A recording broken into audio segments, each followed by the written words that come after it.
Hey everybody, this is Dustin with www.gamblingonfreedom.com. I'm a certified hypnotherapist. I specialize in problem gambling, and today I'm here to talk to you a little bit about problem gambling and what it is and how it works and what gets people caught up and tripped up in it. And hopefully some of this information is going to help someone if they happen to watch it. Right. So that's kind of the point. It's kind of the idea is to help problem gamblers recognize what's actually going on underneath the surface, as opposed to what they think is the problem. Right. So when you think of your gambling, what I wanted to kind of hopefully help you shift your mindset around is this idea that you can stop anytime you want to. Okay. So let's say you've been gambling for a long time, maybe a couple years or something like that, and you haven't really found that place yet where you have to stop. Maybe you're one of those higher functioning gamblers where, you still believe that gambling is doing really good things for you. It's helping you, it's giving you more money than you could ever dream of, working at any other job. And maybe it's fun and exciting and exhilarating, and maybe it got you out of debt, and maybe there's a lot of positive emotional associations towards gambling. And so you think you can just gamble and then stop whenever you want to. But I urge you to try that. If you think that you're in control of the gambling and you've been gambling for several years and you feel like there's no problem you could stop, I urge you to try.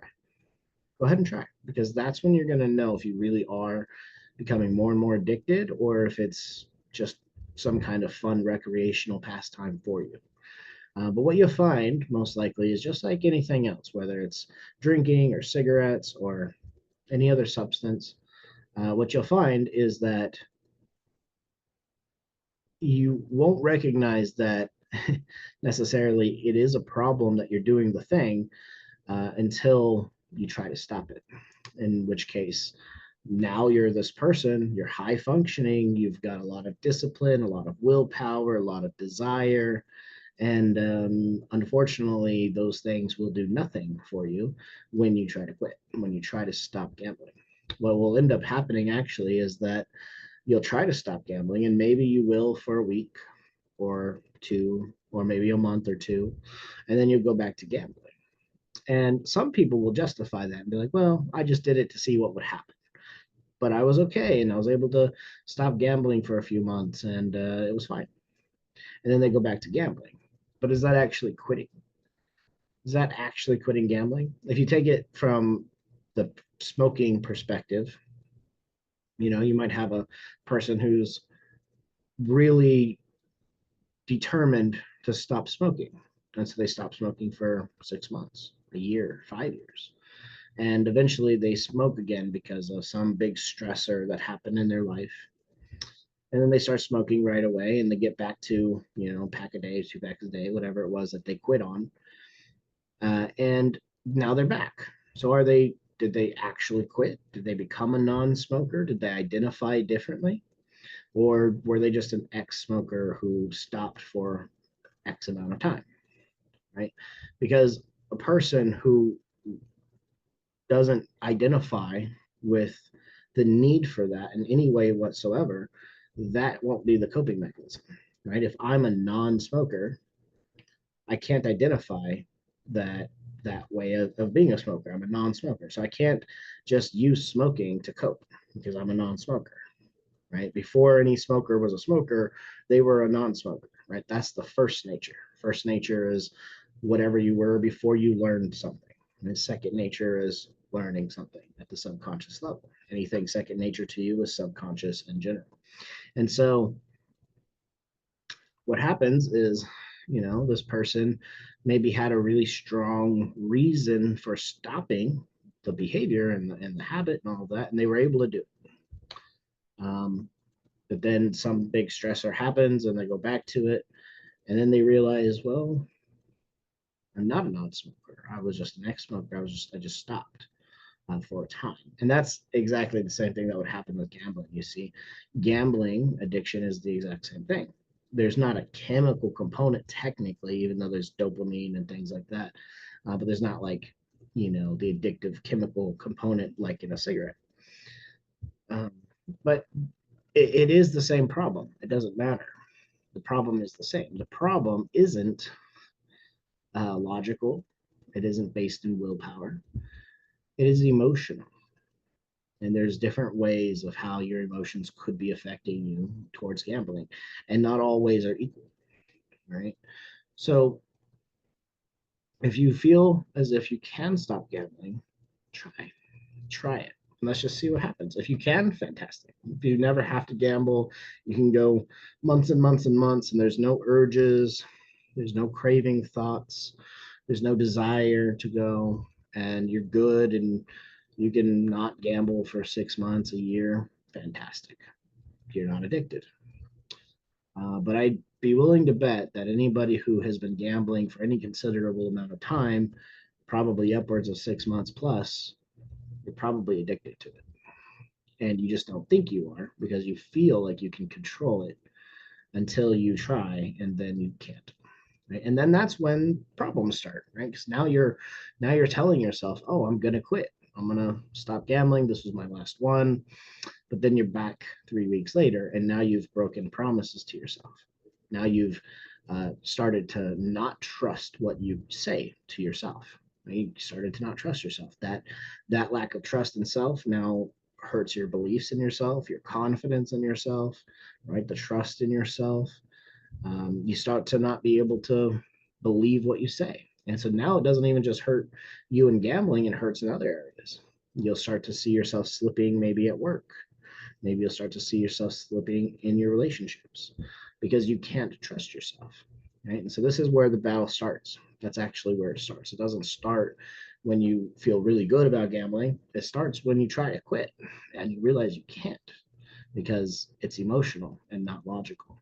Logically, it makes sense that you'd be able to just stop.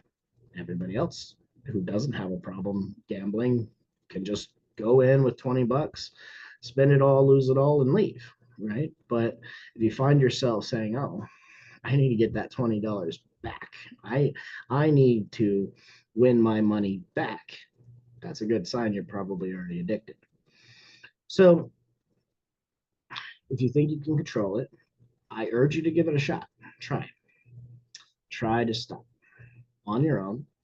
Just just stop. What you'll find is a lot of resistance to that.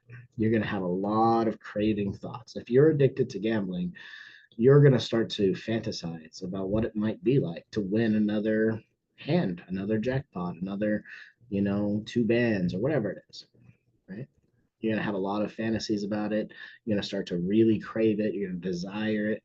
And all of that desire chemistry is going to build in your system and you're going to want it. And sooner or later, we always do what we want at the subconscious level. So if subconsciously you want to go gamble, you're going to, even if you told yourself you're not going to. And that's where problems start. So gambling is emotional. Okay. It's not a logical thing. You're not doing it because, uh, you're not doing it on a logical basis or anything like that. It's not because, oh, well, this money is more money than I've ever made in my whole life. So logically, I'm going to go make more money than I've ever made in my whole life every day. That's actually not what it is. It's the feeling behind that reason, right? That reason, that logical reason, has an emotional feeling behind it. It feels good to be able to make my entire paycheck in one sitting or one hand or one slot or whatever, right? It feels really good to be able to be like, oh, I could go work at my regular job for 2 weeks, 8 hours a day, and make 10 times less than I made this last 2 hours. That's, that comparison is huge. And so it's not logical, guys. It's emotional. You're chasing the feeling. Okay. You're chasing the feeling either to go towards the reward and get fun and excitement and love and love for the game or whatever it is, or it's emotional in the sense that you're running away from pain. Right? I've talked about this a lot: pain versus pleasure, shame and guilt cycles, habit formation cycles. So I have a lot of that on my channel already. If you're interested, definitely take a look at those. But I really want to kind of break it into different aspects of this because yes, the shame and guilt cycle is there, but it's also more than that. It's also more than that, and there's different components and different reasons why a person might be addicted to their gambling, and it is always emotional based. It's always emotional based. But where do we even connect these emotions and how do they form and what is it that's really happening with the gambling? So just let's just take a scenario, for example. Let's just say uh, you're down on your luck. Maybe you just got dumped or somebody broke up with you or you broke up with someone. Work is just kind of mundane and you're just going through the motions. You're making a little money, not enough to really thrive on, but enough. Maybe you don't have a lot of friends, things like that. Maybe you kind of drink on the weekends and you're not really having that much of a fulfilled life.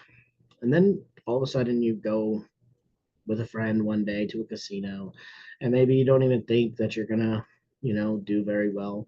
But all of a sudden, you win. You win a slot, or you win roulette, or you win any other gambling game, and you make some money. And you recognize that that money was very easy to make. Some of it was luck, some of it was skill, but you made it and you earned it, and it feels good.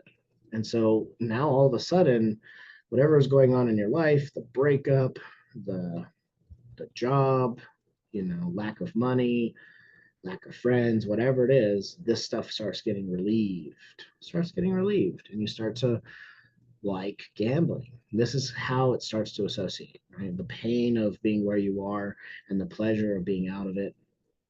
That's the association. So now, you do that several times. Maybe it doesn't happen on the first time or the second time or the third time, but 6 months in, you doing this every time that this pain is here, I'm going to chase my relief.